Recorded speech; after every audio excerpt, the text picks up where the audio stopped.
ఈరోజైతే కార్తీక సోమవారం కదా, మా పెద్దమ్మ అయితే పొద్దున్నే లేపేసిందనమాట.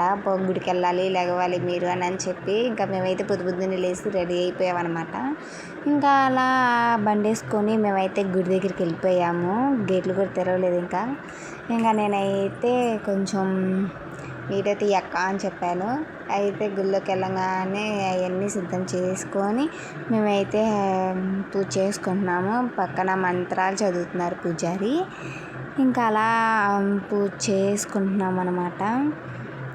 తర్వాత ఇంకా సగం ఉంది. కాకపోతే మామూలుగా నాకైతే ఇవన్నీ అలవాట్లేదు కదా. పక్కన మా అక్క అయితే చెప్తుందనమాట. ఇంకా తర్వాత 365 ఒత్తులు అయితే వెలిగించేసిన తర్వాత మేమైతే పూజ అయిపోయిన తర్వాత అవన్నీ తీసుకొని బయట పెట్టి మళ్ళీ లోపలికి వచ్చి దండం పెట్టుకొని మళ్ళీ బయటికి వెళ్ళాము. ఇంకా శివాలయం, కనకదుర్గమ్మ గుడి రెండు దగ్గరే కాబట్టి మళ్ళీ మేము వెళ్ళి ప్రదక్షిణాలు చేసి గుడిలోకి వెళ్ళి దర్శనం చేసుకొని అయితే వచ్చాము. ఇంకా అయితే పక్కన సైడ్ వ్యూ బాగుందని చెప్పి వీడియో అయితే తీసాను అనమాట. ఇంకా బయటకు రాగా మా అక్క అయితే పానకం అంటే భలే ఇష్టం.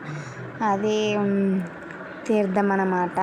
ఆవు పాలతో అభిషేకం చేస్తుంది. ఇంకా మేమైతే ఇంటికి వెళ్ళిపోయాము. నా డ్రెస్ బాగుందా కామెంట్ చేయండి. Bye bye.